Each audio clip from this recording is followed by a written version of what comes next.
I was just, I literally had like a couple of hours to kill before I was going to my wrestling lesson. And I was like, I need something to do. So I was like, I'll just go and see anything. And I saw a film, which is my movie of the month, is California Scheming. If you've heard of this film, I don't know, AC, do you know anything about it? Have you heard of I it? know. I saw a trailer. It's directed by James McAvoy, and Yes. it's obviously he's Scottish, so I know there's Scottish roots in it. Is it about two Scottish people that go to America to become musicians? Is it, and get a record label? Is it along Kind those of, lines? yeah. You're on the right line. So it's actually it's basically, yes, you're right. James McAvoy directs. The first time he's directed a film, and he actually stars in it. So he is in the film as a record producer. But you're on the right line. So basically, it's based on a true story as well, which I find incredible because I didn't know about any of this.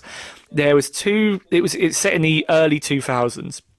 And basically, there were these two Scottish boys who were rappers. They loved rap, absolutely loved rap music, and they want to be the next big thing.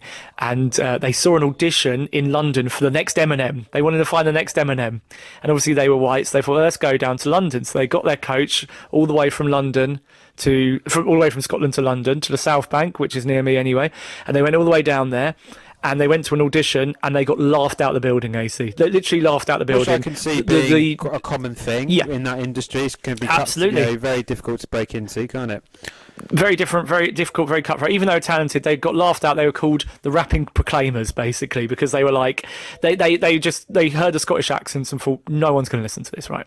So anyway, the boys were disappointed. They go back home, and then they thought to themselves, why don't we just re-record all of our music in an American accent and send it off to the record producers? Because the problem is the accent. It's not about the lyrics. It's not about anything else.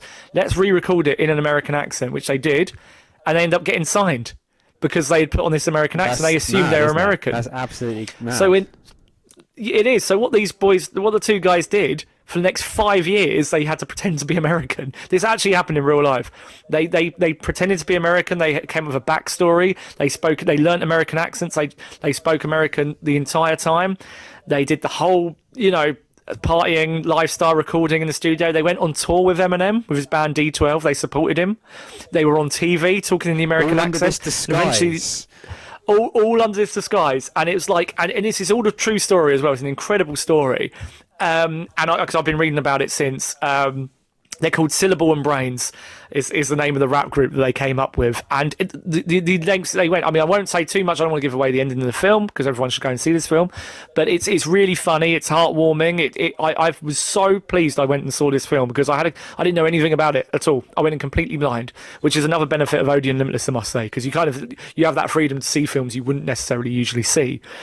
And I went in and I was so pleasantly surprised. I thought the acting was incredible. James McAvoy, he plays one of the record producers, and he's just so captivating, and he's a bit of a dick in it, and it's like that comes across very well. He plays that part so well. But the boys are just so relatable. Even though I'm not Scottish or anything like that, they're so relatable. You can feel their passion.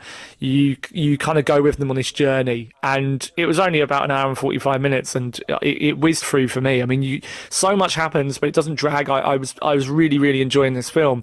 And at one point, I did have to look at my phone for a reason. I was like, Jesus Christ! I was like, there's only like 15 minutes left, and there's still so much going on. Like I was really, really gripped by this film, and it made me want to learn more about what actually happened as well and see the truth. And at the end of the film, you see pictures and videos of them, and it's identical. I mean, they look exactly as like the real people. So the attention to detail was very, very good. I really enjoyed this film. I highly recommend it.